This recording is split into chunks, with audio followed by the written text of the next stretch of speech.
Visst är det kul att sälja saker dyrt? Ja, men jag tror på riktigt att kostar det så smakar det. Det är lite kul att köpa saker dyrt också. Ja, visst är det det. Konsumenter uppskattar ju att betala mer för saker ibland, för då är det en finare produkt man har köpt eftersom den är dyrare. Men det är ju roligare att köpa någonting och känna att man får ett värde för det snarare än att sälja någonting dyrt faktiskt.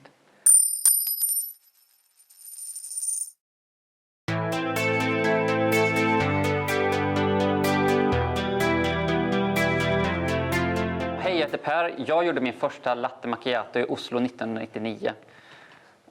Sen dess har jag jobbat på ett eller annat sätt med kaffe. Först i kaffebarsvängen som barista och kafébiträde och sen som rostare.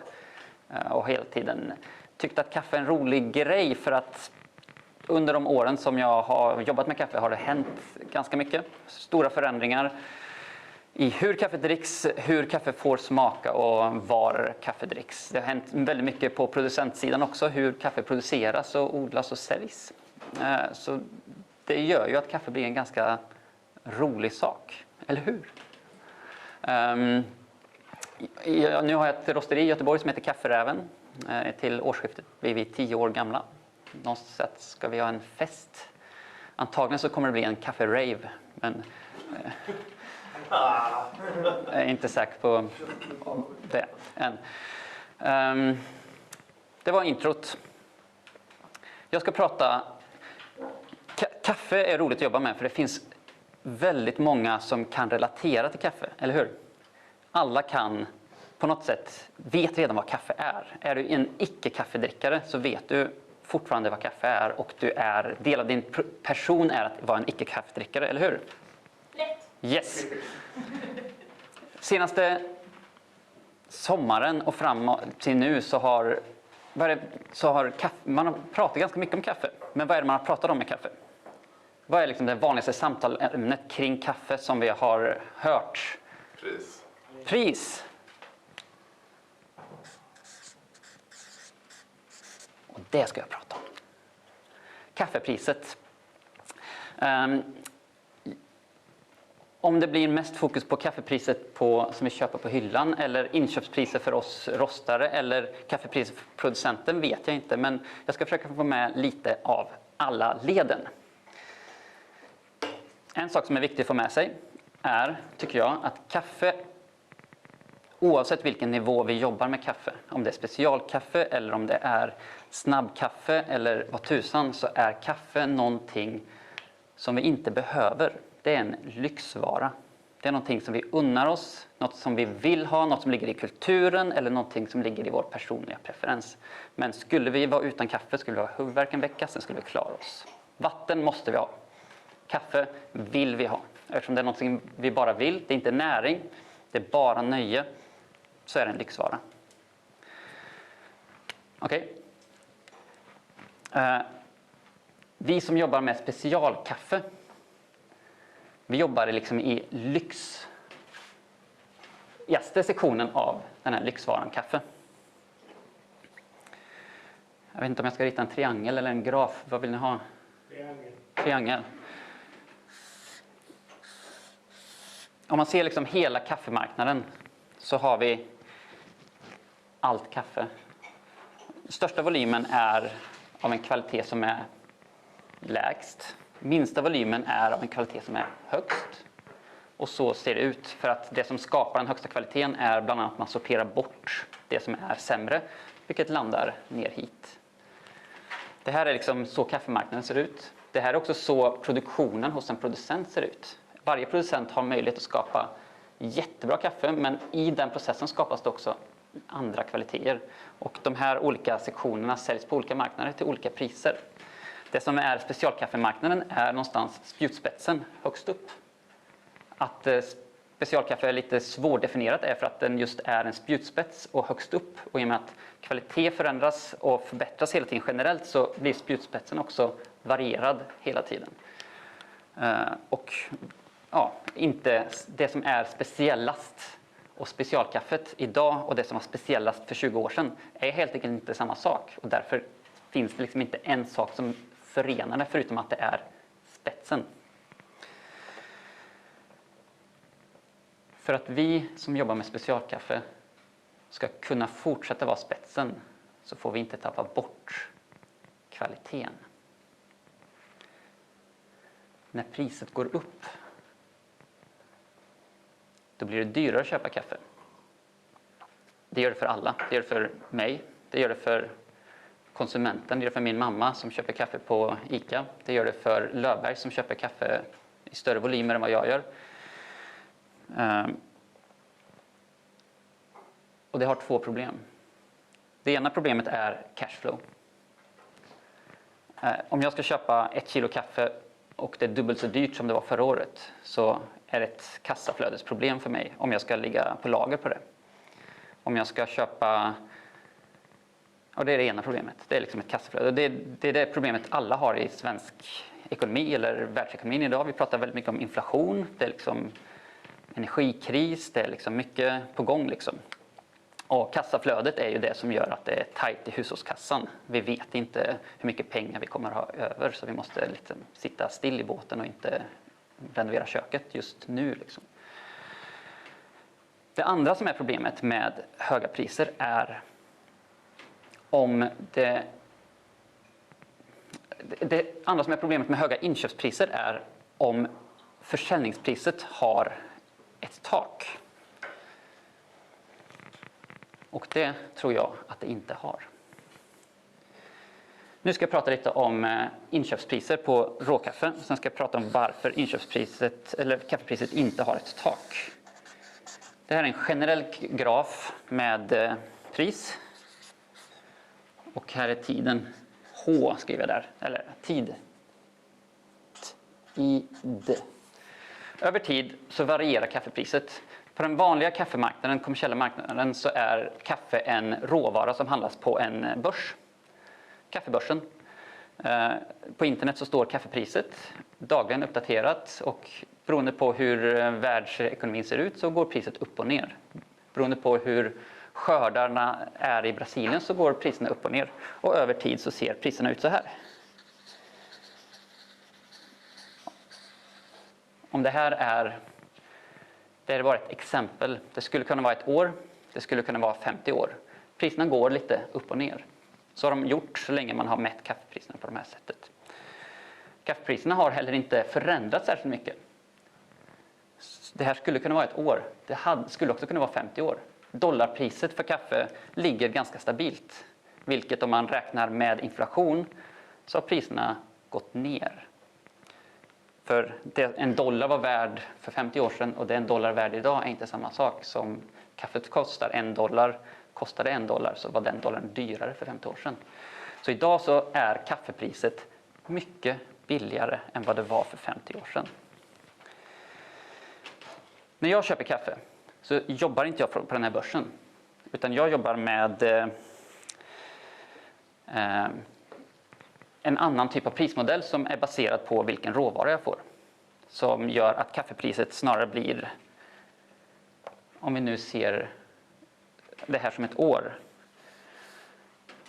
Jag har producenterna i Costa Rica, de ska precis börja skörda nu. Det är oktober. Nu börjar de plocka de första bären. Så i 4:e kvartalet så börjar de skörda. I 1:a kvartalet nästa år så kommer jag börja smaka på kaffet. Och i 2:a kvartalet nästa år så kommer de skeppa kaffet. Och någonstans i 3:e kvartalet nästa år så kommer jag få kaffet. Jag betalar någonstans mellan 1:a och 2:a kvartalet nästa år. Men producenterna har sina utgifter nu. För att de ska kunna göra de investeringar som krävs för att kunna skapa den kvaliteten som de har lovat mig, så behöver de veta vad de kan sälja det för. Alltså är ett stabilt pris en av nycklarna till att kunna skapa ett kaffe av hög kvalitet. Om en producent, det vet ni själva, om ni skulle sälja, ni som rostar kaffe eller ni som serverar kaffe och säljer en kopp kaffe. Om ni när ni öppnar kaféet på morgonen inte vet vad ni kan sälja er latte för klockan 8 samma morgon, då är det väldigt svårt att veta vilken mjölk ni ska kunna köpa för att kunna göra den latten och göra en vinst på det. Men det är den verkligheten som en kaffebonde har. Det är den verkligheten en mjölkbonde har också, som jobbar mot liksom branschpressade priser. Liksom. I specialkaffet, eller när jag köper kaffe, så för producenten så får de ett högre pris än den generella marknaden, men framförallt så får de ett pris som de kan beräkna sina egna utgifter utifrån, vilket gör det lättare för dem att skapa en bra produkt. Producenten har också en del saker som påverkar vad de säljer kaffet för, till exempel deras omkostnader.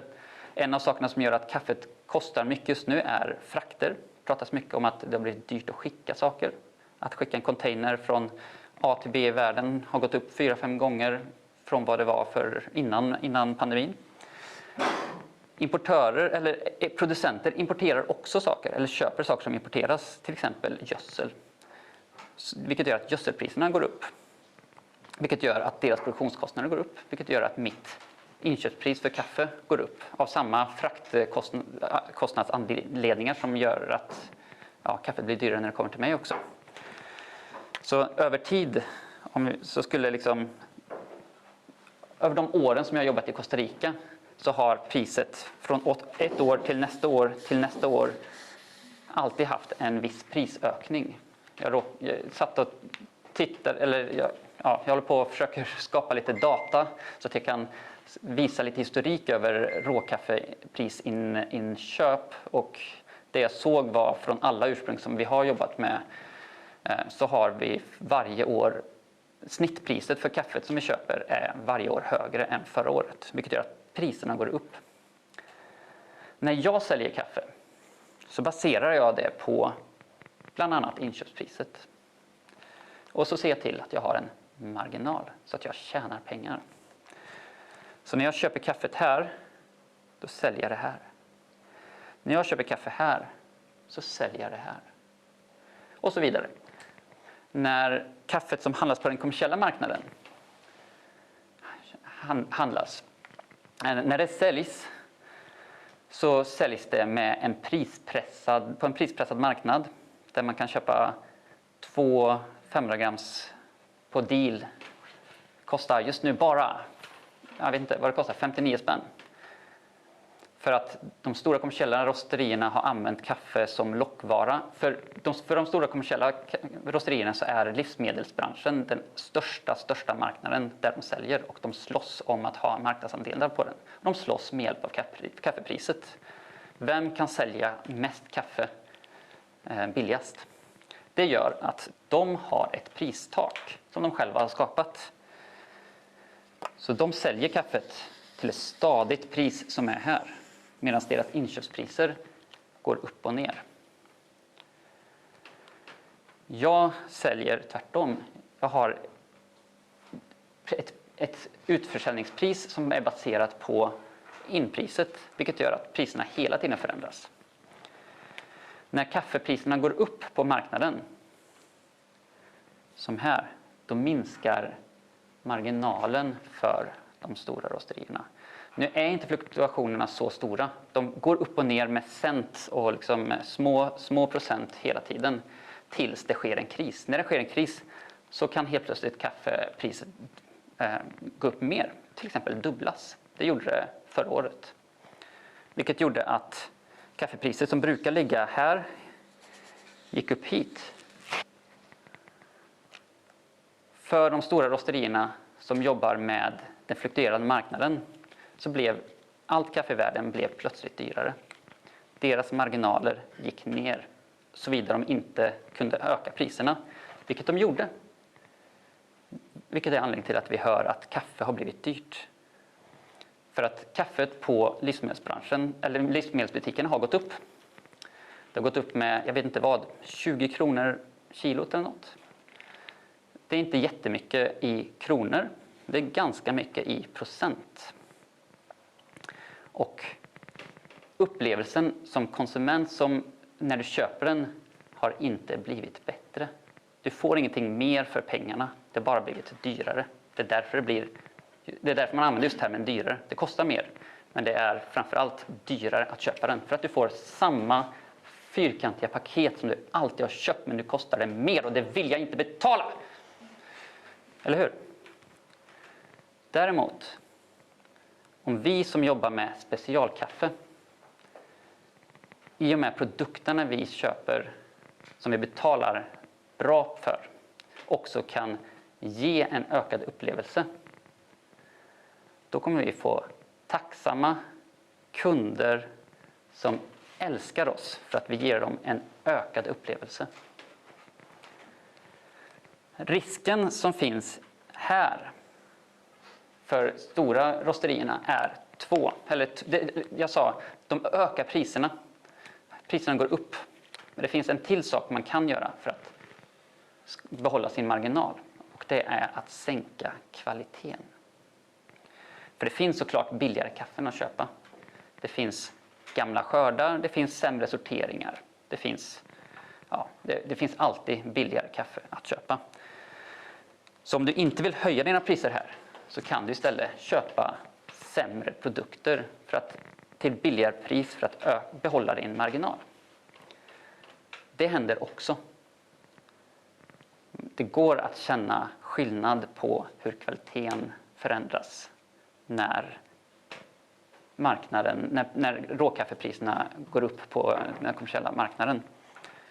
Och kvaliteten sjunker i påsen. Fällan som finns här är att vi som är i specialkaffebranschen, vi är ofta ganska små. Kassaflödet som jag pratade om, som är ett problem om jag köper 1 kilo kaffe för dubbelt så mycket som jag brukar. Är du ett rosteri så köper du inte 1 kilo kaffe, du köper många kilo kaffe. Du kanske köper tonvis av kaffe. Och pengapåsen du behöver för att kunna köpa det har inte ökat och du får ett kassaflödesproblem om du inte har en väldigt god relation med banken eller bara är välbeställd. Men då jobbar du inte med kaffe ändå. Så risken som finns i det här är att vi som jobbar med specialkaffe tvingas eller frestas eller hittar möjligheter i att köpa billigare kaffe också. Fällan är om den billigare kaffet inte ger det extra mervärdet som är hela våran bransch, nischen i våran bransch levebröd, så kommer vi göra samma sak som stora rosterierna på livsmedel som säljer på ICA och Coop gör. Vi kommer sälja ett kaffe dyrt men inte ge ett mervärde i det. Och gör vi det, då kan vi gå hem. Men vi behöver inte göra det. För det finns inget tak för hur mycket vi kan sälja kaffe för. Vi har knappt skrapat på ytan. Jag säljer kaffe till glada konsumenter idag jag tror att våra kilopriser ligger på 600, 700, 800 kronor kilot. Alexander Ruas pratade igår om att han köpte råkaffe för $70 kilot. Det är också 800 kronor kilot. Det här är jättemycket pengar för ett kilo kaffe. Det är dyrt kaffe. Det är inte liksom något som alla går och köper. Det är inte alla som vill ha det. Det är för mycket pengar för många personer. Och om man räknar lite med miniräknaren på telefonen, så kan man se att om man betalar 600 kronor för ett kilo kaffe och brygger en kopp med 60 gram per liter, och jag räknar en kopp kaffe till 1,5 deciliter för att det är det som var ett gammalt kaffemått en gång i tiden. 60 gram per liter till 1,5 deciliter gör att din kopp kaffe som är svindyr kostar 5 kronor och 40 öre för det att brygga hemma. Det är fortfarande billigare än en kaffekapsel många gånger. När du går ut på stan och köper kaffe så betalar du gladeligen 35 spänn om det är ett fint kaffe. Du betalar gladeligen 20 spänn om du går till Pressbyrån och tycker att det är banne mig värt det. Det är billigt. Men det här är dyrt. Eftersom samma konsument som köper kaffe hem köper kaffe 4-5 gånger dyrare på stan med en färdig dryck, så påstår jag att vi inte ens har skrapat på ytan på hur dyrt vi kan sälja kaffe. Och det betyder att vi inte har skrapat på ytan på hur dyrt kaffe vi kan köpa. Och jag tycker det är viktigt att köpa kaffe dyrt. För det är ett viktigt sätt att skapa en utveckling och skapa en hållbarhet långsiktigt i kaffebranschen. Att kaffepriset har sett ut så här över tid gör att det inte finns någon utveckling i att det går inte att bygga in någon lönsamhet i att vara kaffeproducent. Och får man ingen lönsamhet i en verksamhet så slutar man med den efter ett tag. Får man sämre förutsättningar på grund av till exempel klimatförändringar så slutar man också efter ett tag för att riskerna ökar. Om vi vill kunna fortsätta dricka kaffe så måste vi skapa förutsättningar för att det ska vara lönsamt att producera kaffe. Och det verktyget som vi har för att kunna skapa lönsamhet för de vi handlar med är att vi betalar bra för produkterna vi köper. Det enda som hindrar oss för att göra det är vår rädsla för att ta betalt för det vi gör. Frågor? Hur ser du på de här transparensprojekten som finns kring inköpspris? Där det finns något som heter typ Coffee Transparency Project eller något liknande. Där en stor mängd rosterier går in och rapporterar sina FOB-priser. Vad tänker du om sånt? Jättebra. Det synliggör, dels så synliggör det var kaffe handlas på specialkaffemarknaden. Och dels så skapar det ju en sorts karta över hur kaffepriser skiljer sig från land till land. Vilket hjälper också i nya aktörer att hitta rätt pris eller hitta vart marknadspriset ligger. Så jag tycker det är superbra. Väldigt nödvändigt. Jag har en fråga, den kanske är utanför lådan. Men i ditt fall, om ni har bestämt det priset och sen när du koppar kaffet så tycker du inte riktigt att det håller den kvaliteten som ni hade kommit överens om som jag förväntat dig. Vad händer då? Ja, men det finns med i den inbyggda förväntningen. Jag säger, jag vill köpa kaffe av dig som smakar skitbra. Och då kan jag betala dig skitbra. Det är dealen. Om det inte smakar skitbra, om det smakar okej, då kan jag ändå betala okej. Men vanligtvis det som händer är inte att det smakar, att det inte blir skitbra. Utan det som varierar är hur mycket av volymen som blir skitbra. För det som blir skitbra kan ligga här, men det kan också ligga här. Eller det kan ligga här beroende på vad som händer med väder och vind och sjukdomar eller vad som helst. Liksom. Jag har haft en producent som bara gick hem och blev sjuk. Han kunde inte ta hand om sin skörd och då gick kvaliteten ner för han kunde inte ta hand om gården. Och det fanns fortfarande lite som var det bästa, men det blev mindre av den. Så volymen varierar. Kanske egentligen skulle ställa frågan allmänt till alla rosterierna. Vi kanske ska börja med att markera upp vad en kopp kaffe egentligen kostar. Det skulle man kunna synliggöra den lite mer tydligt. För vi har ett kilopris. Och det är samma, jag har börjat liksom köra den. Folk tycker liksom jag är galen som har mitt morgonkaffe som kostar 1000 kronor kilo. Så sa jag, men det är inte så mycket för det är 30 spänn för min halvliter jag gör på morgonen.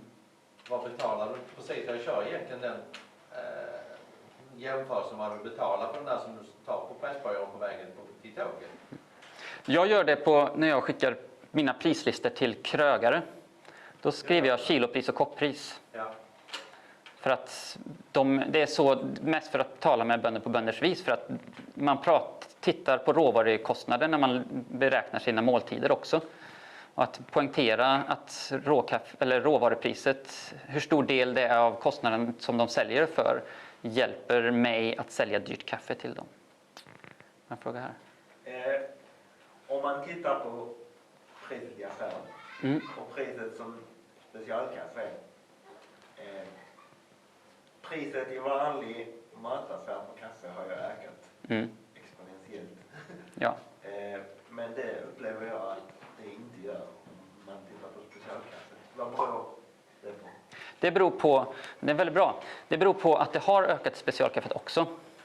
Men samma kronor blir mycket färre procent.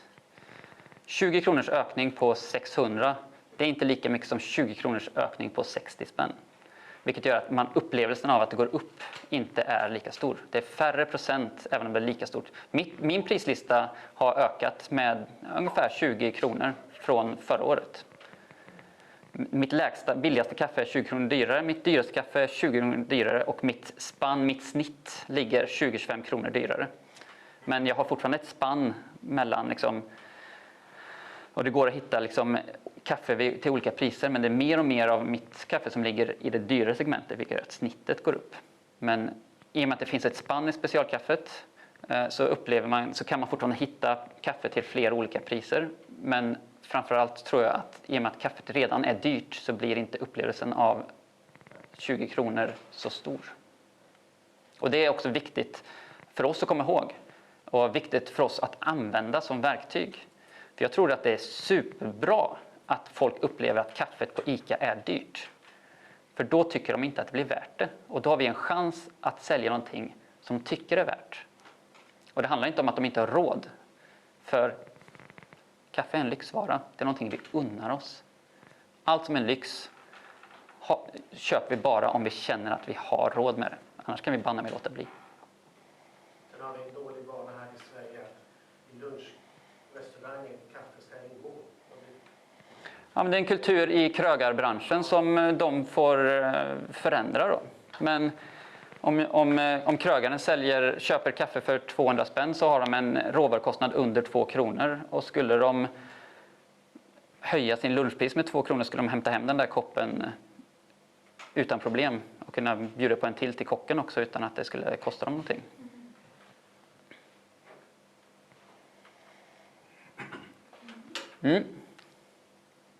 Fler frågor? Visst är det kul att sälja saker dyrt?